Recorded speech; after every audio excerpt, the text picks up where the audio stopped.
धुंधकारी की कथा। तुंगभंगा नदी के किनारे के एक गांव था। वहां पर आत्मदेव नाम का एक ब्राह्मण और उसकी पत्नी धुंधली रहती थी। आत्मदेव तो सज्जन था, लेकिन उसकी पत्नी दुष्ट प्रवृत्ति की थी।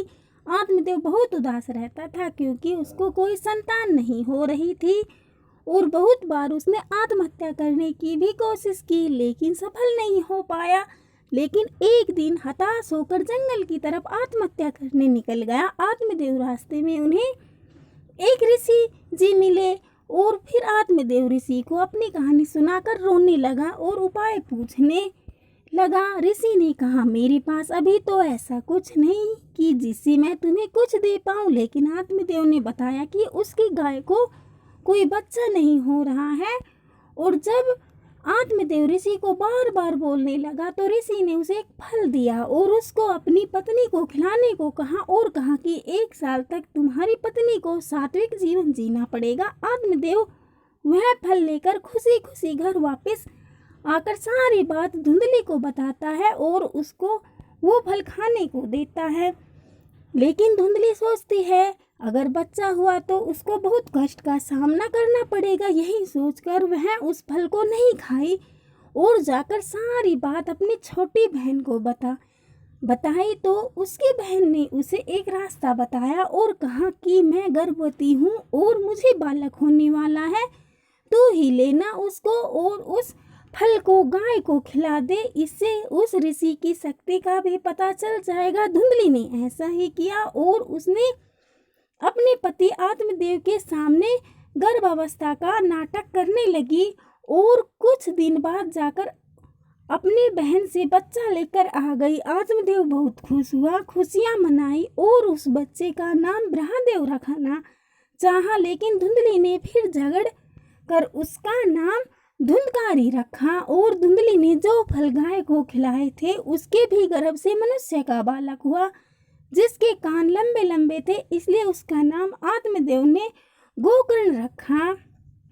दोनों बड़े हो गए, जिसमें धुंधकारी दुष्ट व चांडाल प्रवृत्ति का था तो गोकर्ण सरल स्वभाव का था। धुंधकारी सारे गलत काम करता। एक दिन तो उसने अपने पिता आत्मदेव की ही पिटाई कर दी। आत्मदेव बहुत दुखी हुआ और अपने दुखी पिता को देख गोकर्ण उनके पास आया और उनको वैराग्य जीवन जीने के लिए कहा और कहा कि संसार में हम बस भागवत दृष्टि रखकर ही सुखी हो सकते हैं। गोकर्ण की बात मानकर आत्मदेव गंगा के किनारे आकर भागवत के 10वें स्कंद का पाठ करने लगे थे और उसी जीवन में उन्हें भगवान श्री कृष्ण की प्राप्ति हो गई थी। समय बीतता गया और एक दिन धुंधली भी धुंधकारी के अत्याचारों को देख दुखी होकर एक कुएं में कूदकर आत्महत्या कर ली। अब धुंधकारी एकदम ही अत्याचारी और दुष्कर्म वाला इंसान बन गया था।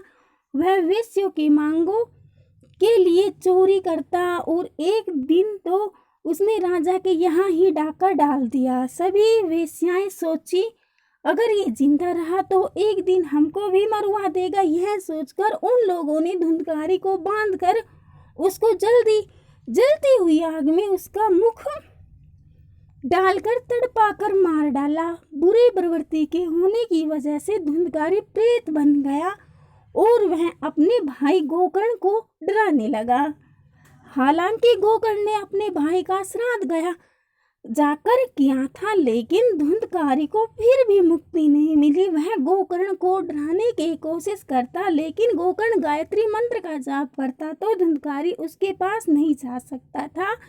गोकर्ण ने जब कहा कि मैंने तो तुम्हारा पिंडदान कर दिया है, फिर भी तुम प्रेत बन घूम रहे हो, तो धुंधकारी बोलता है कि मैंने इतना पाप किया है कि पिंडदान से मेरा मुक्ति नहीं होगी।